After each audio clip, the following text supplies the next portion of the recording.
Good evening, everybody. Welcome to the second week of the Best of the Rest, where you have the four most unqualified people to talk to you about finals football. And we got quite a bit wrong last week, which pretty much is it's what we do. We get stuff wrong. Our teams are no good, and we clearly got the final stuff wrong. But we have a bit of fun along the way, and tonight will be a fun night as well. Pommy, welcome back, mate. How you doing? Good, mate. Look, I said it last week. I'll say it again. Potentially last week, 2 hours. The most fun I've had clove for 2 hours. That is 100%. Wow. Well, we can go back to back. Another night, another good night clothed. Hey, mate, going back to back when you're hitting 40s hard, but we'll try. We'll see where the night takes us. Marty, welcome back. How's it going? I don't like that I had to follow that, but I'm very well, thank you. I'm chuffed that I got an invitation back. I wasn't sure following the tracksuit pant gate and the Kanga bus of last week. I wasn't sure if I'd get the call back, I should say. So a pleasant surprise to be here. Thank you. One of those topics will have to be brought back up in the near future. But Fiona, how are you doing? I know you've had a bit of a long night so far on the back of some Essendon news today. How are you feeling? Yeah, it hasn't been the best day that I've had in recent history. It's not been the best, and there have been many down days here when it comes to the Essendon Football Club and how I feel about them. But yeah, today wasn't great, but I've just spent 2.5 hours talking about it with Essendon fans, so hopefully they are all feeling a little bit better, and we're cathartic, and we had therapy and we talked. So I'm glad to be back on the stream with you three. And yeah, I mean, you had me at the Wenger bus. Whoever said that, sorry. Yeah, like even at my live the other night, I was getting people asking if the party bus stream was happening Wednesday. And it's taken off. It's a real concept that should get put together at end of year, I think. We just got to find someone stupid enough to drive a bus around, I think. I'll do it. You'll do it? Done. You want to drive the bus? Do you know, last year I drove in a minibus around Sydney and Melbourne delivering donuts. I think that qualifies me to drive the Kanga bus or the party bus, whatever. I've just nicknamed it the Kanga bus naturally, but open to suggestions. You could be overqualified. That's content, that, Marnie. That you minibus, minibus on the side saying fake Kanga. There's content there. Done. Lot of content. Don't you want to be involved in the party? Why do you want to drive the bus? I can do it all. I'm a woman of many talents. Multitasking. I mean, I don't doubt that, babes. I don't doubt that. Yeah, Sean's keen. Sean was also very keen to pot a few of us who were discounting Collingwood too. He was very eager. I could see his comments in the chat in the lead up. He was pumped. I mean, fair. Yeah. Yep, fair. We did get that one. Did get that one wrong. I'll squash this one straight away. That was just a really bad Photoshop job with the Tom Morris saying that Richmond's spoken to Zach Merritt. I did think about taunting Fiona with that, but I thought she's probably had enough of that for one night. So she has. Fiona has left the chat. How many times am I going to leave this chat, Chris? I know. No. We promise we won't mention the war too many times, but I suppose we'll get stuck into the footy side of things first. And it was a pretty amazing first week of finals, to be honest. Although the first game, I think, Pom, probably caught a lot of us by surprise, especially that third quarter from Collingwood, as they knocked off the Crows by 24 points over in Adelaide in the return grudge match, I guess you want to call it.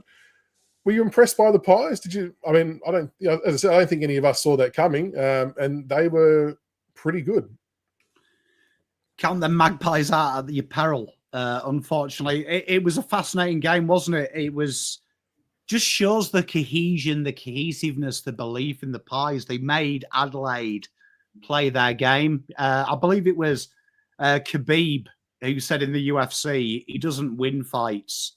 He takes you out of deep waters and makes you ask questions of yourself while you slowly drown. That's what Collingwood did, didn't they? They made Adelaide question themselves. They tried everything. But you know what? Credit to the Pies, the Magpies. They're getting players come back as well at the right time. They'll be a threat, big threat going into this.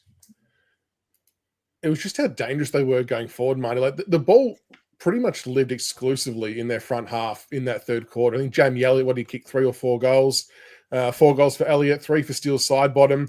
And then by contrast, when the ball was in the Crows forward line, if their talls didn't mark it, it was just coming back out at a rate of knots.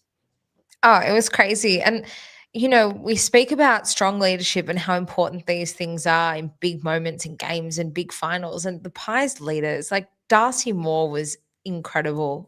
Huge game. On Thursday night, side bottom stood up when he needed to. Elliott stood up. Even Mason Cox, who I know from an experience point of view on paper maybe doesn't have the same games, you know, number as the others, but, you know, he's in his mid-30s now and he stood up when it was really required of him. So I think that's speaks volumes about the Pies as a whole and as about a side. It's when your leaders can really step up in moments that you need them to. And a contrast to the Crows just couldn't do it in front of a home crowd. And it was pretty deafening out there, Fiona. And you could have forgiven Collingwood for maybe going into their shells a little bit, given what happened a few weeks prior. But they got their mojo back. And by contrast, can Adelaide bounce back? Is it all lost for them, or have they got it within themselves to fight their way out of it?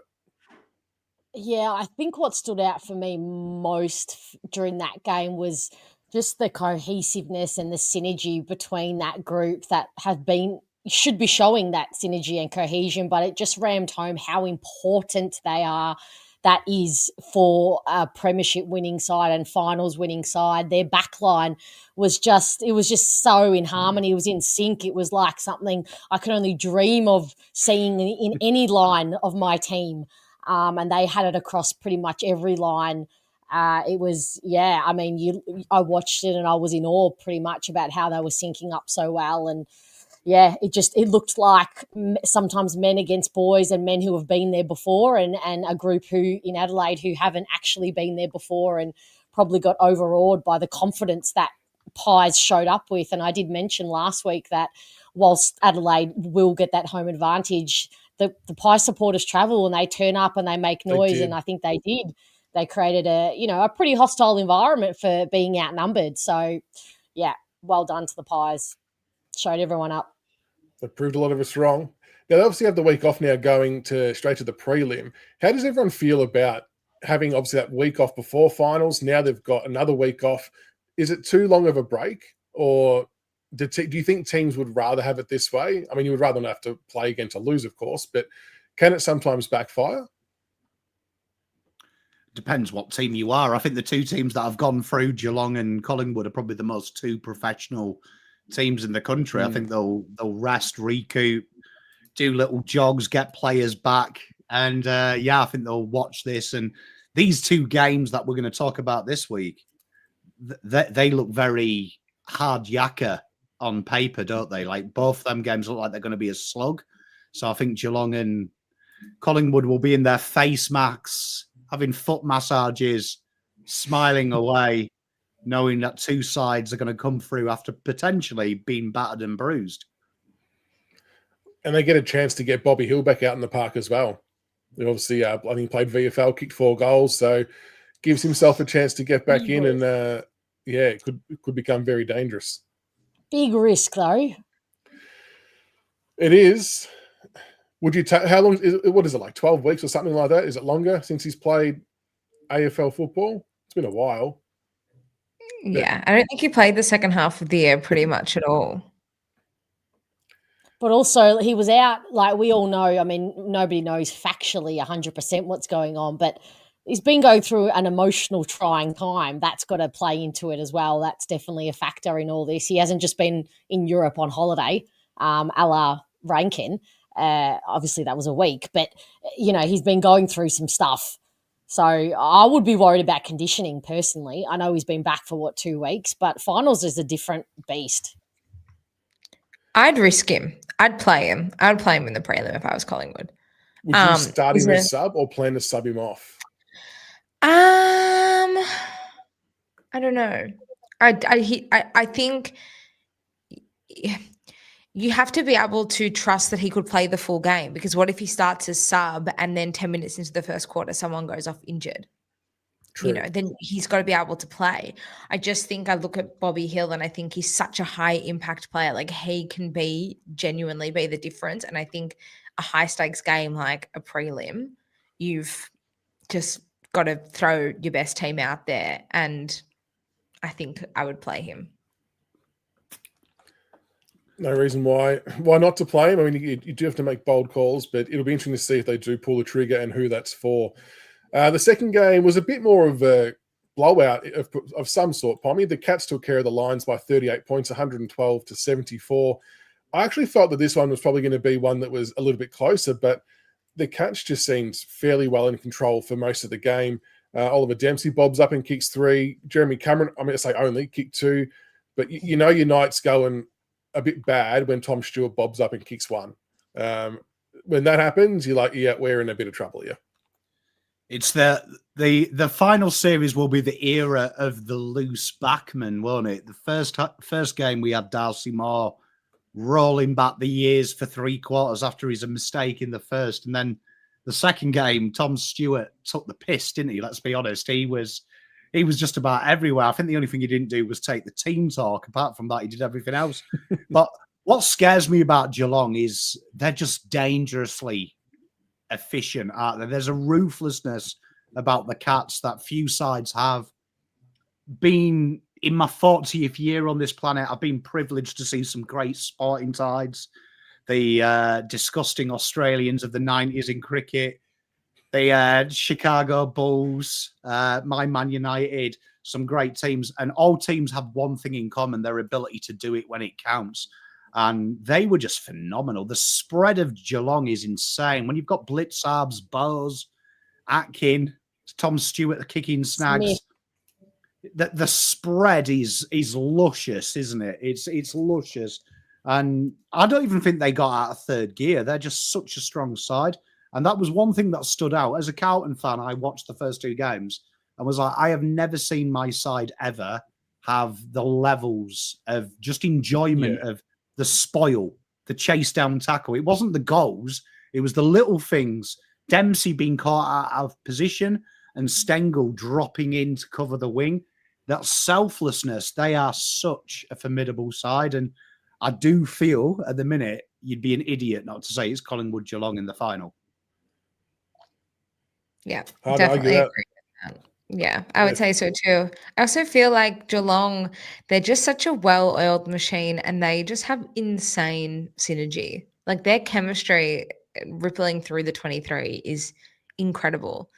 And I think they just know their game plan so well. It's just a stupid thing to say because you would assume that every side would, but you just look at how efficient, as Pom said, and how well of an operation it is. It's going to be really hard to match. Like I think Collingwood looked amazing on Thursday night, but Geelong looked like something else. Especially when you look at the stats, the top 5 disposal winners on the ground were all Brisbane Lions players. So Geelong's highest disposal winner was Ollie Dempsey on 25. And typically, if that was to happen, history, I think, would show that you would lose more games than you would win. But to Pom's point, Fiona, it just sort of shows how effective and damaging they are when they've got the ball in hand. They were just almost flawless. They are so efficient on their spread. They don't do one extra handball if it's not necessary. They trust that the next link-up player, next link and receive player is going to be there in the chain, and more often than not, they are. And just on Pom's point, I was there at that game, as I mentioned last week, and they absolutely were not in third gear. They were not. Sorry, they were only in third gear. There was no way they were at their absolute peak of the powers that they have. So that should be scary to the rest of the comp because they have another level to go. And they're managed so beautifully. Like they could have easily just said, just pump it out, give it all you got. But they're just so made for these types of games.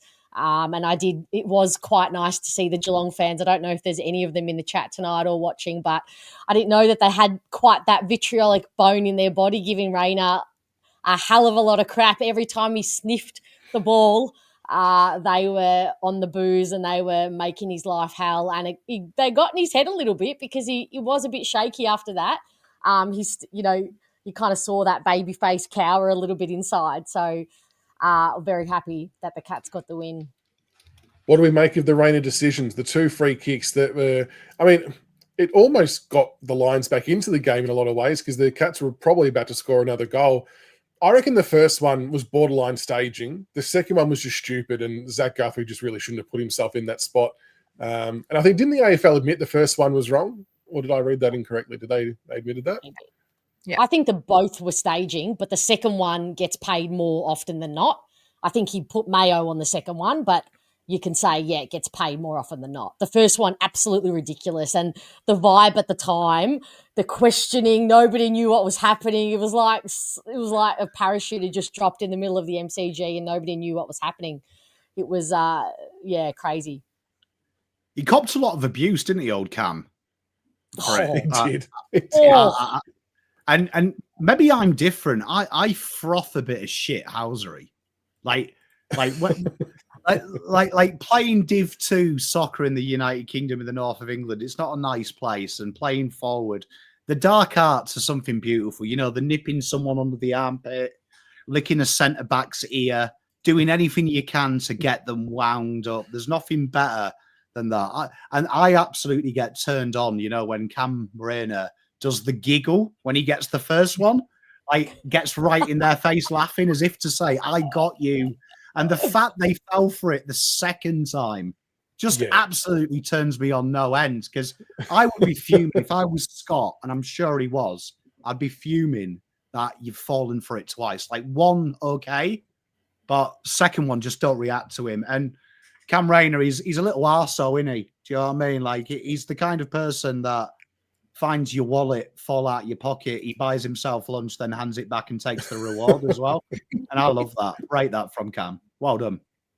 Oh, if he's on the team that you're barracking for, holy shit, yeah. It's like only Sydney fans love Tom Papley. Nobody else, everybody hates him, but if he's on your team, no problem. So, yeah, that was great by Rayner. It's a dying art. Like, you see it now. You see it now, like in my game, football in the UK. People like get really upset about the wind-up. And I remember being 7 years old, and I remember my coach telling me, because I was tall, to stamp on the feet of the centre-back, nip him under the armpit.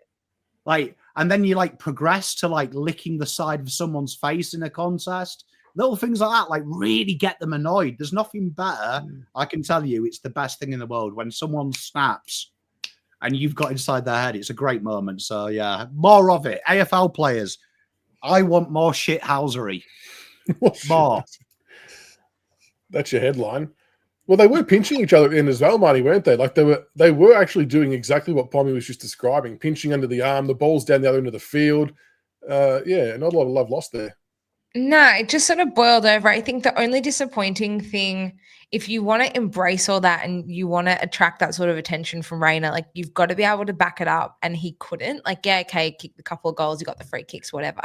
But the second half, like he's a big game player. Like he was massive in moments in the final series last year. So for him to sort of fail to do that after the incidences, is that even a word? I have no idea. Let's go with it. After whatever took place, that was just, I think, disappointing. But in terms of like, you know, it just adds a bit of spark into the game. And it's easy for me saying this, my team wasn't involved. If I was a Geelong fan, I would be hurling abuse at him over the fence with the rest of the fans, no doubt. But from an outsider looking in, go for it. It definitely added something to the game that was probably dead at that moment in time. So it wasn't the worst thing from a spectacle point of view. The Hawks took care of the Giants by 19 points away, which was, the Hawks had the game in control for a lot of it, and then the Giants pegged their way back, and it maybe looked like they were going to overrun them at the end there, Pom, but the Hawks managed to steady the ship and get the job done. Connor McDonald kicking 3 goals, Jack Gunston 3, Ginnivan 3, Marbia Troll bobbed up with 2, and the Wizard with 1. What did you make of the Hawks' performance? I thought it was quite impressive, bar letting the Giants get back in. Oh, look, I mean, the GWS Giants, like all Ponzi schemes, all pyramid sales systems, they look good on paper, but eventually someone's going to do time for backing them in. So Was I surprised the Giants were fraudulent? Absolutely not. But, credit to them. You actually saw in this game just what happens with GWS when they play sexy football and you let them play. They're better than anyone else. But the problem is you can be sexy, but every so often you've got to punch someone on the chin to keep your dinner. And Hawks can take a punch. I thought Hawks were marvelous. And I think that separates the great from the brilliant, doesn't it? That ability to be 40 points ahead, go behind, and then still find something inside to take the game back and win it. And I thought they were absolutely phenomenal, Hawthorn. They're a supreme side. We talk about shithousery, Ginny. He's got a degree in shithouseryology, hasn't he? Absolutely brilliant. There is something about Ginny that makes me want to hug him and buy him a beer and then glass him with the same beer. I'm either buying him the beer or glassing him. He is an absolute annoyance. And I know the media hate these types of people, but that's what makes the game play brilliant, doesn't it? That's what makes the game so good. You've got to have characters. Personalities. And 100%. Unfortunately, 2025, we want our players to have personality, but then when they do have a personality, we try and chastise them and make them be like Albanese. I don't know what we want. I want Ginny. I like Ginny. 100%. You need a bit of spice. I think everyone gets offended by everything, and the players are so controlled and they're just fed lines by their media teams each and every week. It's nice to have some characters who are unapologetically themselves. I actually have a question for you guys. Do you think this is it for the Giants? Do you think that they've hit their peak now with this list and they're going to have to start looking to bring players in and looking to somewhat start to rebuild a list? Because I don't know if they're going to be able to have another bite of the cherry with the list they've got now. Well, what are their deficiencies? Is it just a consistency thing? I mean, Kelly's getting a bit older, but he seemed to be okay. Green still goes all right. I don't know. They're losing Likalia. Hogan gets a year older. Stringer, is he going to deliver what they thought he was going to? He's sort of struggling to stay in the park for a lot as well. But I reckon they've got one more crack at it, but I'm just not sure what players they're going to be able to bring in and fill what holes. I think this year, outside of Essendon, they will probably had the most injuries to some of their more important players at important parts of the season. So, yeah, I think this was a missed opportunity, I will say, to really go far into the finals this year. I think they absolutely should have got that game won. So who knows? They might drop off next year. You know what? GWS are like that fascinating side when I look at them. And I know I bag GWS a lot, but I have incredible respect for what they've done. I think they've done that. They lose top players almost every year. It's like 2 or 3 players, isn't there, every year? And they keep doing it. The one thing I look when I look at GWS, though, is you look at the things that they struggled at this year. I think at times when the game gets hard, their ability to actually turn it from contested to outside is almost not there. When it's on their rating, when the pressure rating's down, impossible to beat. But when it comes, that boldness goes. I look at their team and I think they lack role players. I think they've got the stars that can break it off. But I always say this, an old coach of mine used to tell me that for stars to shine, they work better on a dark backdrop. So the role players around them have to be dark. They have to be the black backdrop and the hard workers. I look at that and I think there's just too much star factor there. They haven't got that dark backdrop that allows them to shine.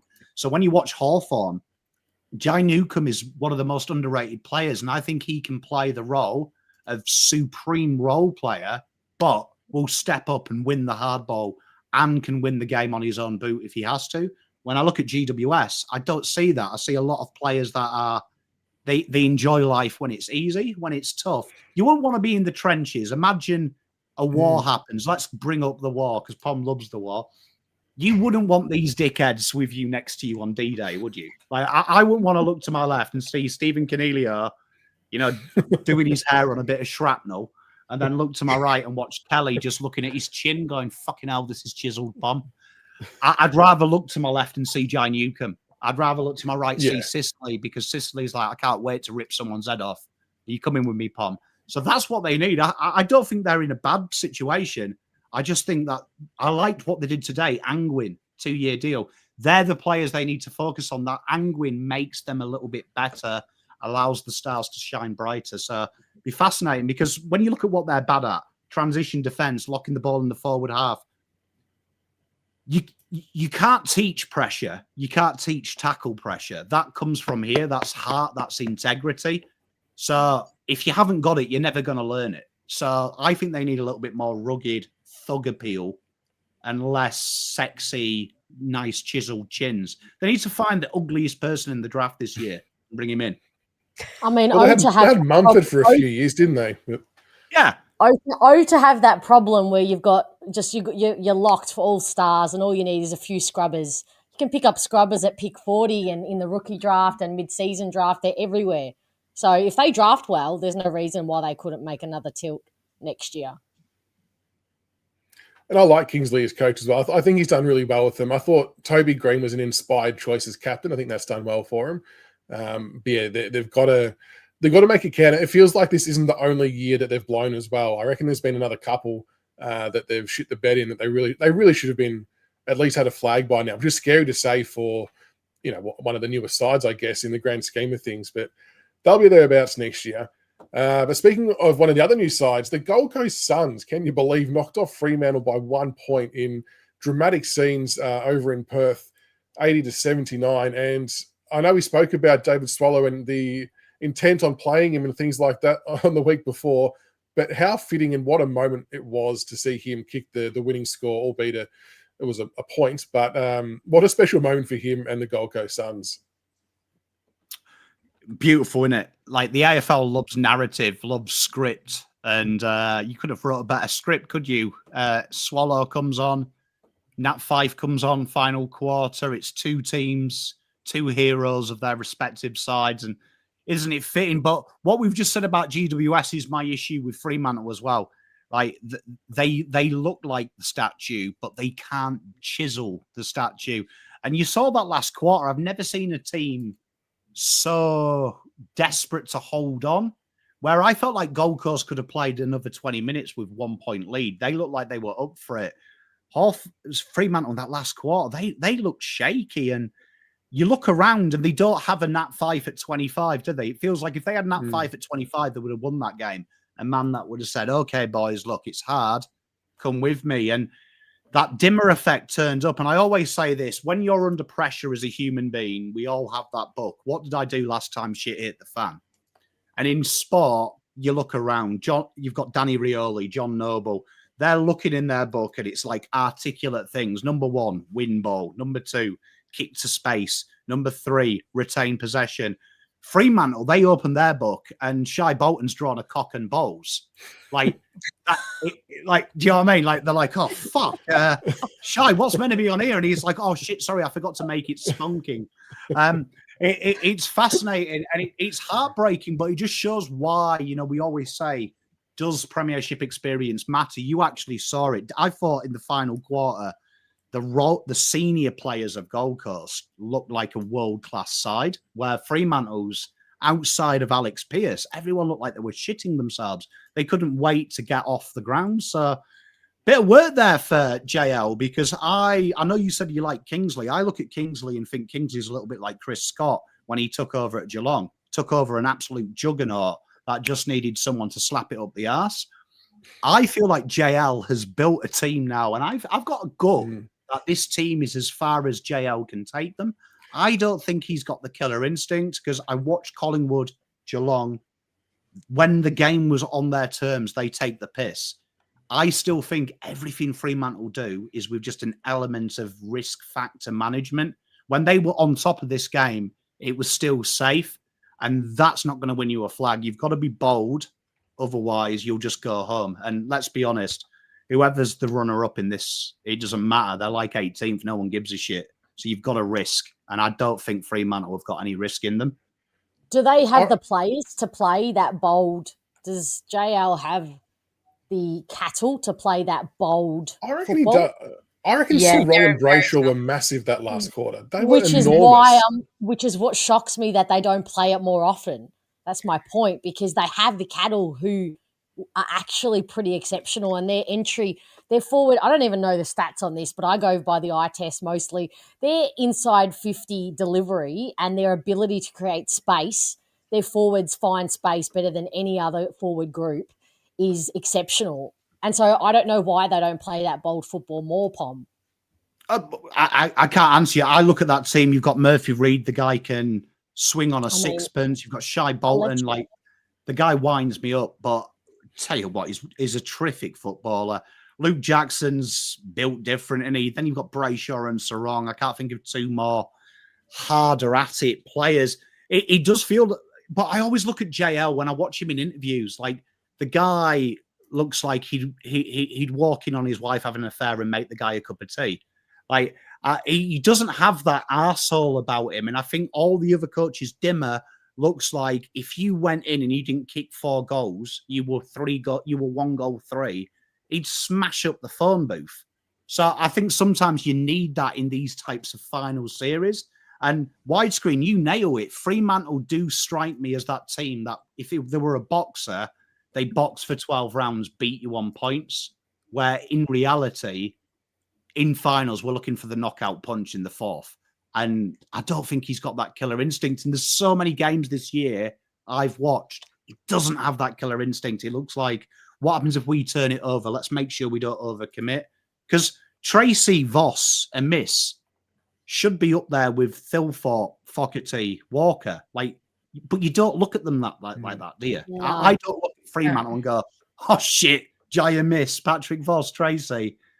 It'll happen for a quarter, but then they'll flood behind the ball and try and protect the lead. They need to find that killer instinct in the off-season. I would be shocked if JL is there next year. I know Diggy's in charge. Next year? What? Wow. You reckon I they get don't rid of think him at the end of this season? What do they got? What do they want? Buckley or someone? Who's No, I gonna don't get think he'll be there by the end of next season. I don't think he'll be there. the end of next year. I love Diggy's opinion. He knows I love Fremantle's list. I think it's phenomenal. But I just don't think it plays to its strengths. It feels very safe. Very, very safe. And everything he does is safe, and I don't like it. And I think that team needs to be cut loose. If Dimmer had that team, Fremantle, I think Fremantle win that game by 10 goals. There's just no wow. Like, there's wow factor in the players that they've got and their capabilities, but they just need someone to like let them off the chain a little bit. I completely agree with you, Pommy. They lack intensity, and it's all like JL's trying to do everything too perfectly. Sometimes it's the madness and the chaos. You need to find another level to win these finals. And I think and Fremantle are a great side. Like, they travel really well. Like, going to play at the MCG wouldn't scare them at all, and they'd be one of the few interstate clubs, dare I say, clubs outside of Victoria that would feel that way. They've got really good talent at every line. JL's just got no riz. He's just boring as batshit. And we saw a bit of it against the Bulldogs in the last round, but they just weren't able to.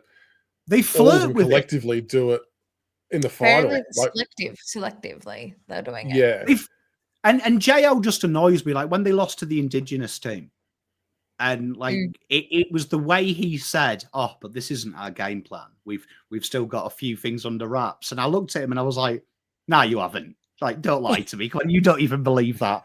So I agree. When I watch Fremantle play, I'd love him to cut the shackles. Like, if I was the chairman right now, he's got the players too. Like, they would dominate if they did it.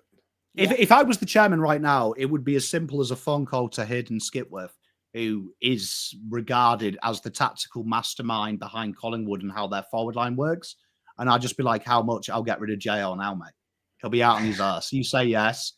Private jet will be there. And I'll tell the guy, you're not for me, mate. Sorry. I also feel like, and I don't know, again, we spoke about this on the show last week, and I think majority of the AFL community would have gone into this game thinking that this is Fremantle's an easy walk to the semi-final. Maybe it's only when Fremantle feel like they're challenged, like they were in the last round against the Dogs, only then do they rise to the occasion. Maybe they've just simply disrespected the Suns, and the Suns have really come out here and they've been willing to throw everything they have and, like leave nothing behind. So maybe there was a little bit of an element of that in it as well. And maybe that's a bit of a reality check for Fremantle and exactly where they are at. Widescreen makes a great comment as well that he learned from Ross the Boss, and you do see a Ross the Boss type of DNA in the way they play, as opposed to seeing cut the shackles a little bit, come out of your shell. Like when I look at Fremantle, I always see like, what identity do I expect from Fremantle? And it's vanilla. It's vanilla ice cream. Do you know what I mean? Like it's great on the side, but I ain't running down to the ice cream shop asking, can I have a 5-liter tub of vanilla ice cream? Like I want chocolate, don't I? I want cookie crumble. I want something with a little bit of chutzpah in there, as opposed to just meh. It's like Fremantle's game style is like watching your granddad take piss in the urinal. It's just slow, steady stream. You what? I said there's no toppings on the vanilla ice cream. It's just vanilla.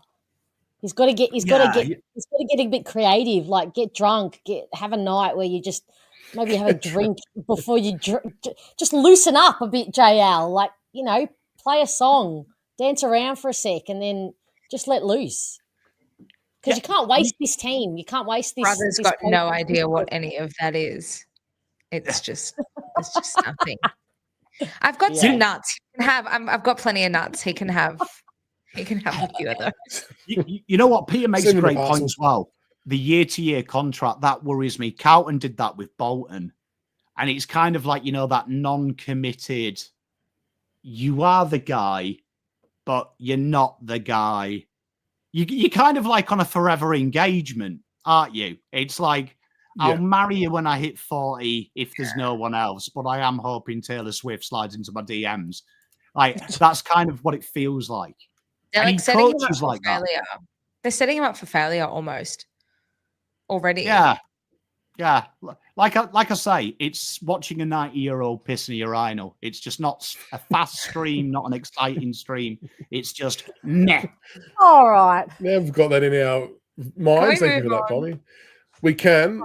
Let's move on to gifts that were maybe obtained or purchased over the weekend just gone, maybe in relation to the lower half of the body that Pommy was mentioning last week. Has anyone got any stories there of anything they purchased maybe, or any updates? I don't know what you guys are talking about. Oh, maybe this tells a different story. What's this? Oh. These are the kangaroos track pants. Okay, can I just story time for everyone? So please. I was at the AFLW on Sunday afternoon with my dad. Lovely Father's Day outing, the two of us. And middle of the third quarter, he goes, I'm just going to go to the bathroom. All right, no worries. All good. I was back 5 minutes later, not from the bathroom, from the brew shop with a little bag. I was like, oh, what did you buy? And he goes, oh, some track pants. And I said, no, you didn't. He goes, yeah, I got these great track suits.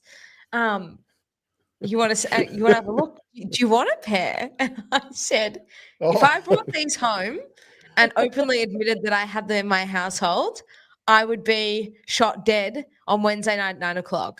So did he watch the show? Is he trolling you? He watches the show, but he also has a incredible collection of North Melbourne merch. Like if there's been something released, he's probably got it. So shout out to my dad. Watches the show, but clearly missed the memo. And now he's been exposed. So there you are. I thought of all of you on Sunday afternoon. It's the first thing I thought of when I saw those track pants. So there you go. Very good.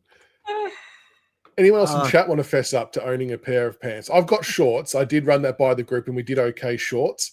I reckon only Carlton's got a fair few Carlton track pants and paraphernalia.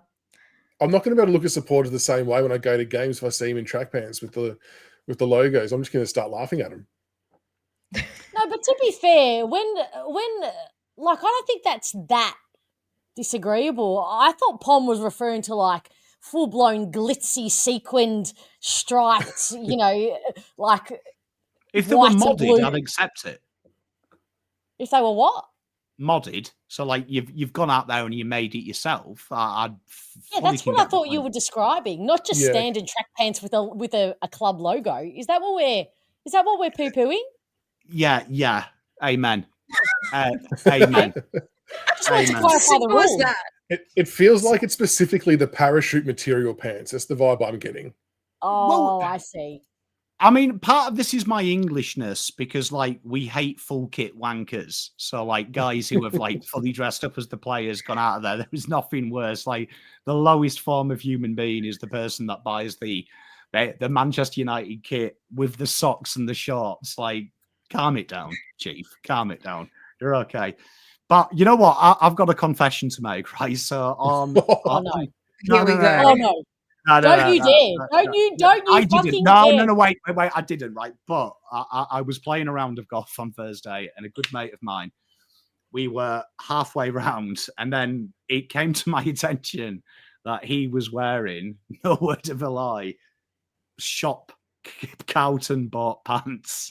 I hadn't twigged, but I'd sat down and I'd just seen the C monogram and I was like, the fuck are you wearing, idiot? And he was like, oh, I got these, from Carlton the buy. He was like, and I was like, how much do you spend, dickhead? And he was like, oh, they're about $120. Oh, just so you know, all the way round, I absolutely broke this human being. Like, it was all I said. Like, he had a shot or anything like that, because I was like, it's because you wore them pants, you fucking 12-year-old, grow up. So, but I do want to say, Mr. Cohen, full respect to you. You made a wonderful daughter, so I will give you the whole pass. You are allowed to own Kanga merchandise. You're forgiven from me. I'm still jury's still out on anyone else. Like, I'm on the Carlton website now. Like, why are you paying this much money? Like, no wonder Carlton are rubbish. Like, there is people going out there spending $120 on 2025 Puma training pants. Was it Terry? People want to know if it was Terry. It wasn't Terry, because if it was Terry, I would have bullied him on the Monday show. Come on, chap. I've got standards. But I wouldn't have let him off if it was Terry. Nah, it wasn't. Yeah, $120 for pants, man. That's with steep. the C monogram. Yeah, that's very steep. Before we get into the upcoming finals games, there was a bit of a proposal put out from the AFL about introducing the wildcard system. It seems like it's something they're desperate to get over the line. What are their quick thoughts on that? How do we think that's going to land? I see a lot of shaking of heads, and I've seen a lot of negative comments on various social posts. So I'm assuming that no one's keen for it. I'm not keen for it at all. No. I think it just dilutes the top 8, and it's just a way for the AFL to add an extra round of football, an extra way to make more money for them. I've yet to see them explain the reasoning behind it where I feel like it's for the fans. Like, give me a reason why you believe that this is something the fans want, and I've yet to see it. Yeah, I mean, and Fiona, I'm so sorry to bring this up, but the Wednesday night Gold Coast Essendon game after round 24, AFL at the time probably thought this was the best idea ever and expected it to pop off, and it was horrible. It was just the biggest bizarre anticlimactic way to end the season. This first week of finals that we've just had would put their wild card idea in jeopardy because it was such a good first week of finals. They're obsessed with fixing something that's not broken. Like, just leave it alone. Leave it alone. I always get worried when elite sport, we try and make things a little bit fair, or people say it gives more people a chance. And I'm of the school that 8 teams playing finals out of 18, that's what, just over 40%, 44%, isn't it? So So, like, if you got 65% of the league doesn't play it, if you got 65%, say, in an exam, you wouldn't be classed as excellent. You'd be classed as just a little bit better than not stupid, wouldn't you? Do you know what I mean? Like when I was at school, 50% was horrible, 60% was acceptable. Anything off, you were looking for 80. If we've got 10 teams out of 18, you're telling me that over half of the teams have. What's the point of the ladder then? Like I think that why do we touch stuff? I don't understand that our game is already unique and special, and this obsession with trying to be American. What scares me is the AFL are so stupid. They take the shit parts of American sports and ignore the good parts. Do you know what I mean? The good parts that make you watch American sports. They're just like, you know what? Let's just take the rubbish shit though. They take the rubbish stuff. I hate it. Like, I think 8 out of 19 teams, I'd like to see a top 6. Like, make it elite. Like, I still think 8 is still quite a lot out of 18 teams. It's like kind of, it makes the ladder inconsequential. Yes. This is the comment. This is the comment that gets me about this idea. There are so many priorities. I think if we ask chat, everybody in chat right now to name one, including us four, of one of the more important priorities that need fixing or facing before the thought of even a final of a wild card round. I mean, we could all come up with easily so many more ideas to make the game better. How about they worry about people dropping off because the umpiring is at such a low standards, and there are some really tangible ways to help it, to actually take a step forward in that department and to improve that. Well, that would stop people falling off and you'd lose money that way. But it's just, crazy. Yeah, you know what I hate those? It reminds me of, if anyone watched South Park in chat or on the panel? Yeah, a bit of a throwback. Have you seen the episode when Randy Marsh is taking the piss out of NFL rules and creates Sarcastaball, where he's like, okay, then why don't we just stop tackling? And why don't we just replace scoring with being complimentary? And the NFL listen to him and they remove the game and make it a fair game that everyone wins and everyone hates it. Almost feels like in the AFL house right now, someone's like, oh, we need to make more money. You know, like final series is one-sided. And like some guy is in there just being really sarcastic going, oh, I don't know. Why don't we just get the top 10 teams to have an eliminator to 7th? And that'll get 2 more extra games. And he's like taking the piss. And everyone's gone, that's brilliant. What else have you got? I know. Why don't we just get the Sandful last kick rule in? And they're like, this is brilliant. What more I don't mind that one. I don't mind it, but it does feel like none of the rules are ever what anyone complains about, though, are they? Like, I've never heard anyone go, oh, we finished 9th this year. Wish we were in a chance of finals. No, that's right. Exactly right. But it just feels like they're always making new rules to undo the ones they fucked up in the first place, which is what the one between the arc is. I actually like what it will end up being, and I actually think supporters will as well, because it's last disposal. Like, it's pretty clear cut and it takes away interpretation. So I think we'll actually understand the ruling on that front a bit better, as will the players. And I've watched a bit of Sandful, and it seems to work okay. Isn't it just an extra thing that the umpires have to look out for? Like, this is my worry. They already can't compute all of the rules all at once, because isn't this just another thing they've got to... It's just if it's kicked or handballed and it goes out, then it's a free kick. They don't have to worry about they don't have to try and interpret what the player's intent was. It's just, if it was handballed or kicked, it's a free kick. But if it gets spoiled or if it bobbles around and goes over, then it's a throw in. So I think it removes the interpretation. How many times are they sure? Are they going to be 110% sure whose boot or hand it came off? Well, they'll have to be. That's why I wonder if they'll get the arc involved. But again, if they just didn't change the rule in the first place, we'd probably not have to be discussing it, would we? They just keep tinkering it for the sake of it. You know what? Void makes a really good point. The whole premise of sport is a little bit like life. There's meant to be winners. There's meant to be losers. And for those who are losers, just meant to get better. That's how life is.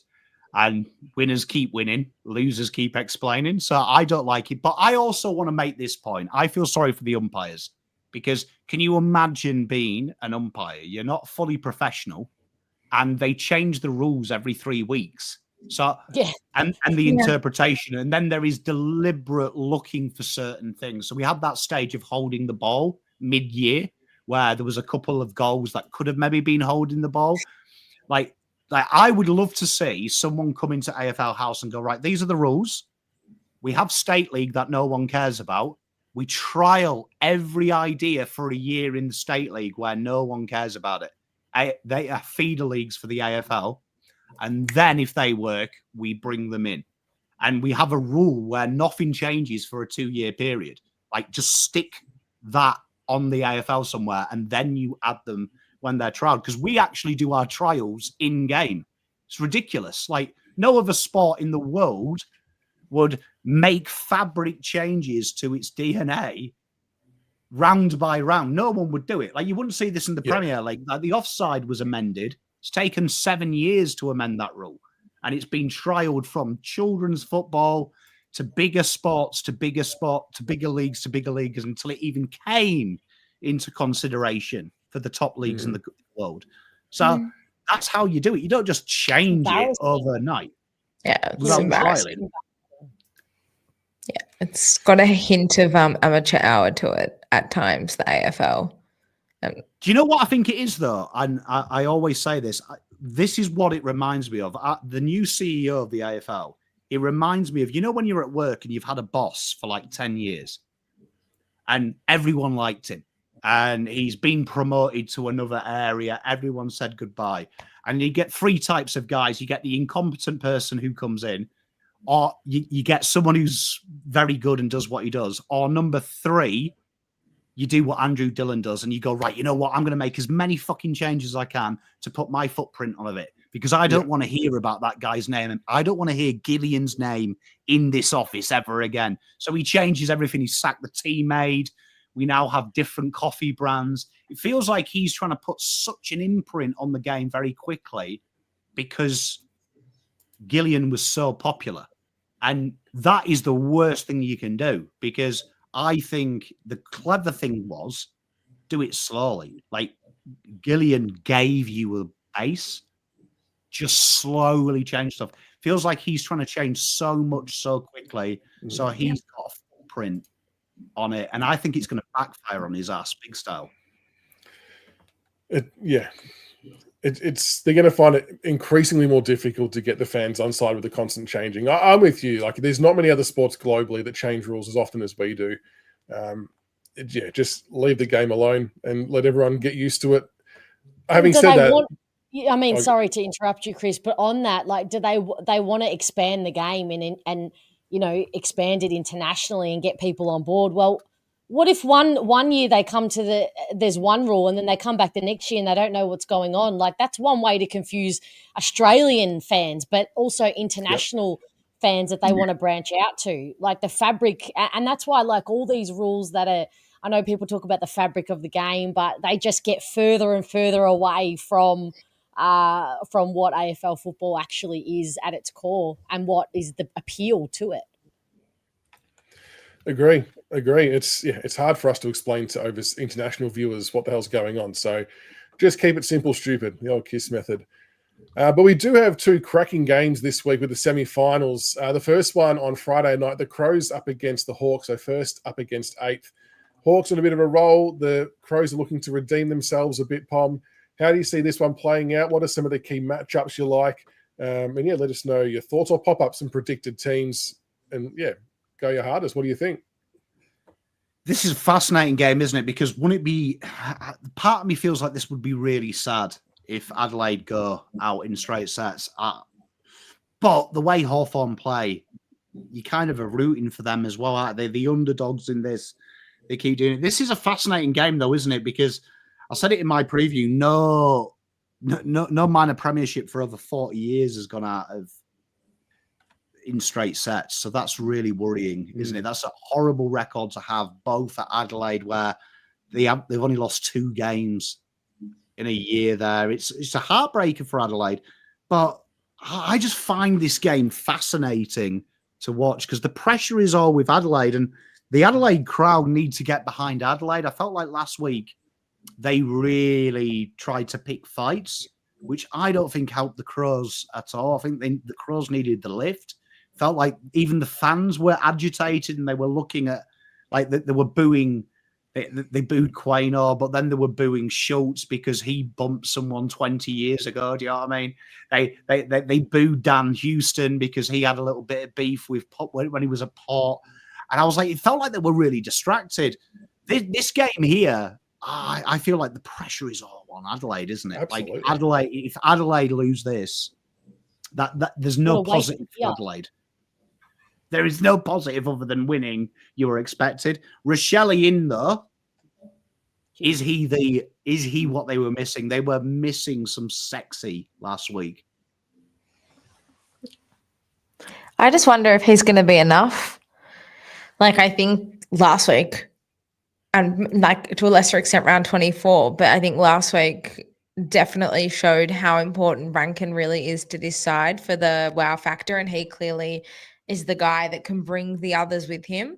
And I think Rochelle is a great player, and he's got spunk and he's got that individuality that we'd be looking for. But I don't know if it's I don't know if it's not, and I just worry it might not be enough. Because I agree with Pom. I think that I think Adelaide's been such a force all season. I think it would be a real shame if they were to bow out in straight sets.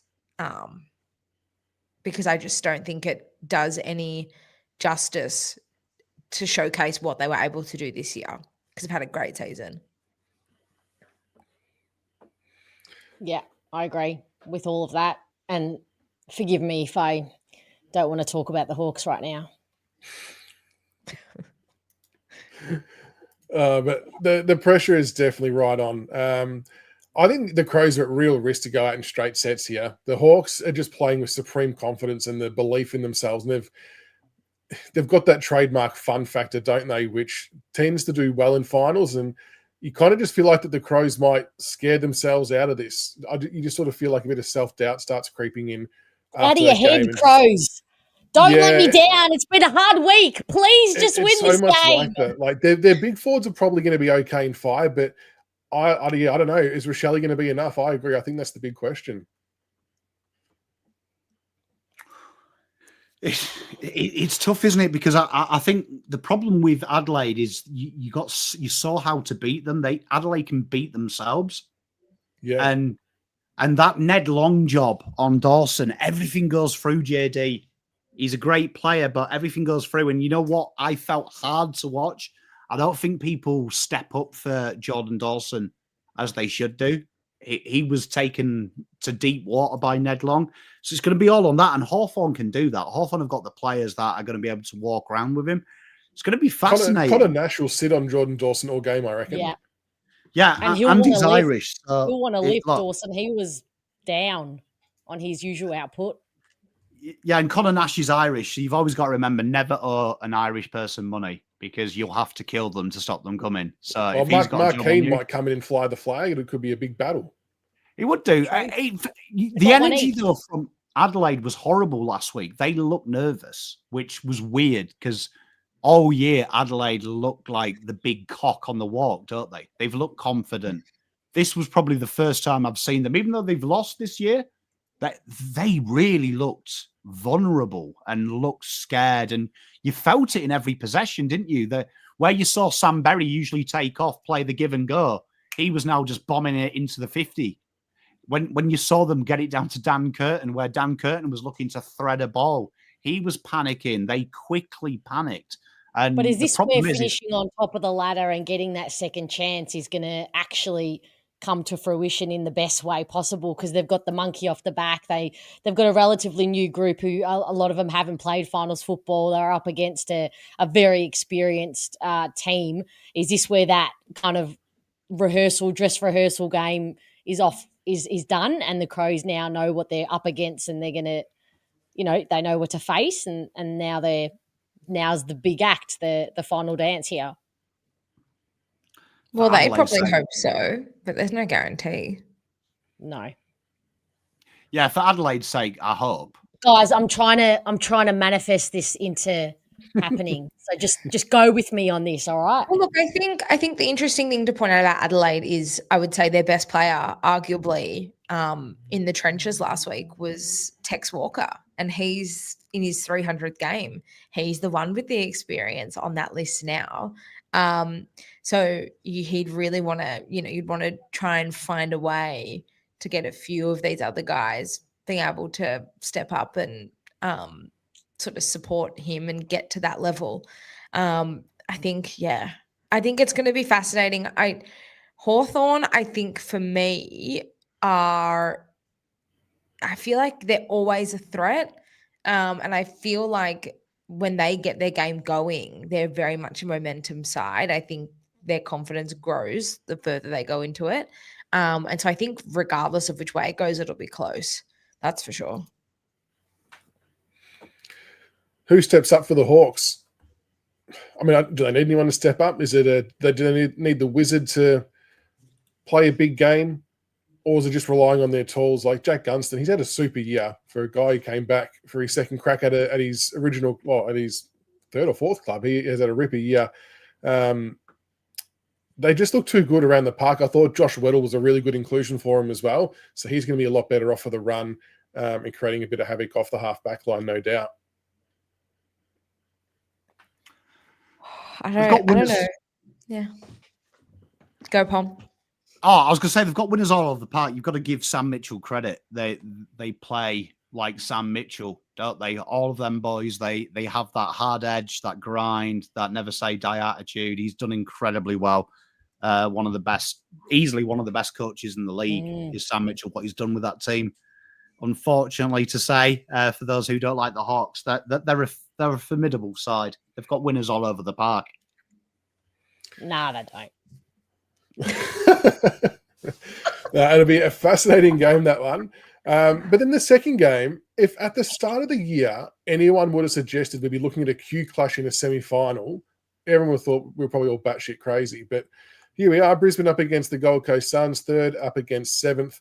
The Lions are going to be in a little bit of, I think they're in a little bit of trouble, the Lions, especially with Lachie Neale being out. He's very much a spiritual leader for them, and it's going to hurt them tremendously. And I spelled Cam Rayner wrong. That's a terrible spelling mistake there. But their forward line was what really let them down. Similar issues to Adelaide, I think. Like Logan Morris, I know he's only young and he's had a really good year, but just didn't really get going last week. And if he can't get going again, they could be struggling to find avenues to score. Cam Rainey, it sounds like the kind of thing that if you say to him, it'll proper wind him up. Yeah. like if anyone at Gold Coast is watching Dan Rioli or something, maybe drop that. Go with that. Him, going, how you doing, Rainey? You all right? You're right, baby. I'm sure he'd love that. This is a fascinating game, isn't it? It's big brother versus little brother. Wounded Richmond. No Neil. They've lost him. Hipwood, their target's gone. So young Logan Morris and Ty Gallop are going to have to wear the heartache. It's going to be a fascinating game, isn't it? Because on paper, Gold Coast should look at this and go, okay, their superstar mids out. Their forward line's now inexperienced. It's two young bucks, Logan Morris, as good as he is, and Ty Gallop having to field the load. So we can hurt them. But there's just something about Brisbane, isn't there? Fagan is that man. It feels like he can come up with a plan when he needs to. I would be wary of this because I think Gold Coast had their granny last week. So I always am wary of that momentum, that excitement. How much did they get too excited about? Brisbane are the wily old fox, and I wouldn't be shocked to see McCluggage take the piss this week with a bit more responsibility. Fiona, do you have anything to say about that comment about the ruck situation for Brisbane? I would just like to point out that not only was Langy trolling me there, but Chris puts it up on screen. I mean, have I not suffered enough today? No. I've got not much left in the tank, guys. The cup is literally more than empty. Figuratively and literally more than empty here. Lucky I'm a good sport, guys. It's okay. You have Todd Goldstein. Oh yeah, don't worry. That retirement's coming in a couple of days. No doubt. No I doubt. wonder who'll cry more, you or me. Oh yeah, I know. We can have a Bless. debrief together. I'm not ready for it Bless. either, girl. Don't worry. Oh my god, he was so good for us this year. Just as an aside, oh my god, bless him. Sorry, ignore us. I think with the Suns, I thought their grand final was actually just making the finals. So I can understand the logic that potentially their grand final was against Fremantle and winning a final and that sort of all that. And I do think that Brisbane now are such a well-oiled, well-drilled machine. But if you let Rowell and Anderson run around the Gabba the way they ran rings around Fremantle at Optus Stadium on Saturday night, it's a pretty powerful 1-2 punch in the midfield. That would make me nervous if I was Brisbane. And it's a free hit. It's definitely a free hit for the Suns. I don't think there's an ounce of pressure on them whatsoever to win this game. So it all falls into Brisbane's lap. And yeah, Dim has been there before, so I'm sure he's going to be able to work his magic. He's got Alex Rance up there as well. I think Sean Grigg. So I'm sure they will impart some good wisdom. Emotionally, have they run their race? Did they get up for that big one last week? It was unexpected. As I said last week, the fairy tale actually came to fruition. I didn't tip that it would, but is it just going to be a cog too far to go against Brisbane? I'll give credit to Pom for pointing this out, but if Brisbane lose, they'll be the reigning premiers, having gone out in straight sets, like only past history of Melbourne having done that the year after they won the premiership. So my gut feeling just says that it's just not going to happen. I can't see it happening. And as you say about the Q clash, I can't. If you thought, I would have said I can't think of a lesser, more entertaining game that I'd want to watch than Brisbane v Gold Coast in a final. It'll be fiery, I reckon. But I'm really looking forward to it, as I was just going to say, because I just love watching that Gold Coast midfield, as Marn's pointed out. It's fun. They're pretty talented. All over the park. They've got talent everywhere. Who are the shithousery leaders, Pom, that you're looking out for these two sides? Because I reckon it could be on for young and old. Well, Tu Camilla versus Stain Zorko usually gets a run. Zorko's a good one. That's a good shot. Like Zorko's got arsehole written all over him, but Tug's got that younger brother arsehole, hasn't he? Where you don't hate him, he's the one that Mummy always takes the side of. Dane's the one who cops it, but he gives it back just as anyone else. I also feel like Ben Long's got a bit of twat in him as well. Because have you ever seen a guy celebrate a tap in on the goal line as much as him? Like, that guy proper gets excited, doesn't he? I'm here for that, though. Yeah, I am as well. There's a lot of arseholes in both sides. Both of these sides, really, if we're honest, are unlikable. Because Mac Andrew loves a bit of lip. He gets fired up. Oh, yeah. Kai Lohman's got knobhead written all over him. Yes. So many. The only one that you'd bring back home to your mum would be the Scottish handbag, Hugh McCluggage. He looks like a genuine nice guy. Thank you, Mrs. Pom. He's got nice guy vibes about him. But outside of that, I reckon all of these people here would quite happily text their mates' missus when their mates are on a break. Some do it in Vegas as well, allegedly. Alleged. Well, it's a good point from Justin. Charlie Cameron, he needs to find some form, doesn't he, Charlie? He's been a little bit off the boil. There was a couple of Brisbane supporters even floating, like, is there an underlying injury? Is he at risk of missing? If there's someone underdone, do you still roll him out there? But I imagine they would probably still put Charlie out there even at 70, 80% fit, because they need that spark in the forward line, don't they? He was getting a bit of lip at the G last week too from Brisbane supporters. From Brisbane supporters? Oh, yep. Okay. Not happy. Interesting.